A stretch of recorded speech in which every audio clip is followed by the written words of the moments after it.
के माथे पर झूठा वचन देने का कलंक नहीं लगने देना चाहता। देवी, ऐसा अपमान मत कीजिए, मेरा सहन नहीं कर पाऊंगा मैं।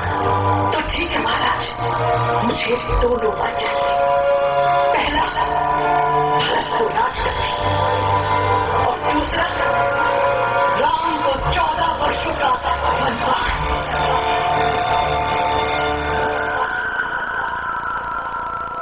यह आपने क्या मांग लिया देवी? राम को वनवास देकर कैसे जी सकेगा ये दशरथ?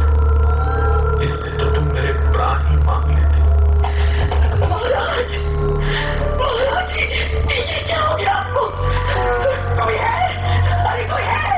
महाराज, क्या हुआ कैकेयी? महाराज को क्या हुआ? महाराज, आपको क्या हो गया महाराज?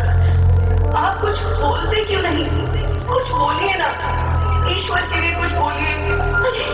अरे कोई वैसे को बुला है। महाराज अचेत हो गए हैं। सुमित्रा, सुमित्रा जल्दी किसी को भेजो। कैकेयी तुम चुप क्यों हो? क्या हुआ महाराज को? तुम कुछ बोलते क्यों नहीं? कैसे हो ये सब? मुझसे कुछ नहीं पूछी थी। मुझे क्या पता था कि महाराज कितने दुर्बल है। ये तुम क्या कह रही हो कैकेयी? महाराज कैसे मूर्छित होना? ऐसे कैसे हो सकता है? उनका तो स्वास्थ्य भी बिल्कुल ठीक था। फिर क्या हो गया उन्हें? होश में आने पर महाराज से कुछ मिला। ये सब क्या सुन रही हूँ? तुमने कुछ कहा महाराज से? बताओ कैकेयी, क्या कहा तुमने? तुम कुछ बोलती क्यों नहीं? मैं भी नहीं पहुंचे अभी तक। ये सुमित्रा कहाँ रह गई? कैकेयी ने तो अपने दिल पर पत्थर रखकर ऐसा कठोर वचन कह दिया। और क्या महाराज दशरथ में भी वो बल था कि वो कैकेयी के इन शब्दों को अपने मुंह से कह सके? ऐसे शब्द जिन्हें सुनते ही वो मूर्छित हो गए थे, जिन्हें सुनकर उन्हें लगा कि उनके कानों में गर्म शीशा डाल दिया गया हो, और अगले ही पल उनकी आंखों के सामने अंधेरा छा गया। कैसी कठिन घड़ी थी उनके सामने। किसकी नजर लग गई थी उनके सुकून को? आप सभी कक्ष से बाहर जाएं। वैद्य जी आ गए हैं, जल्दी कीजिए। कक्ष से बाहर जाइए, महाराज को अकेला छोड़ दीजिए।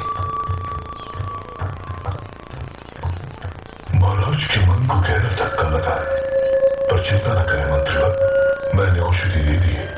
महाराज अभी होश में आ जाएंगे। महाराज, आंखें खोली महाराज। कैकेयी, महारानी कैकेयी। महाराज, आपका स्वास्थ्य ठीक नहीं है। इस समय आपके लिए बोलना उचित नहीं है। आप विश्राम कीजिए।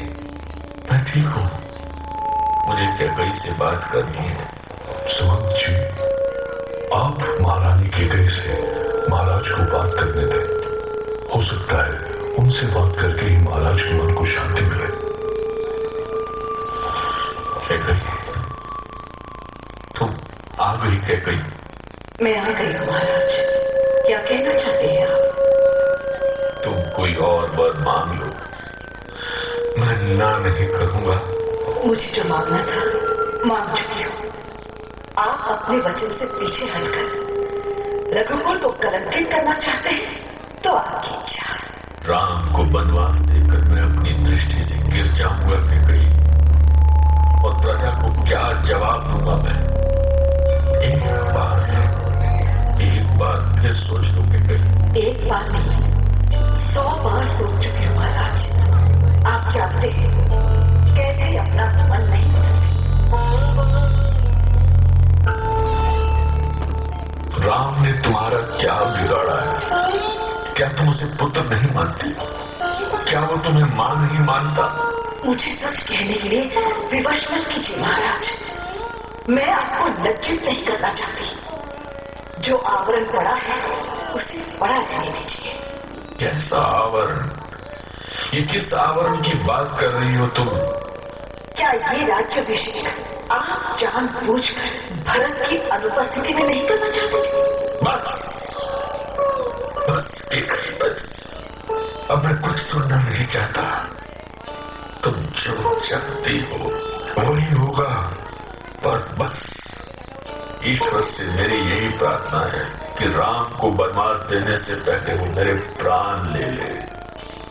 कोई कुछ भी कहे, पर महारानी के कई ऐसा कर सकती हैं, मुझे कभी विश्वास नहीं हुआ।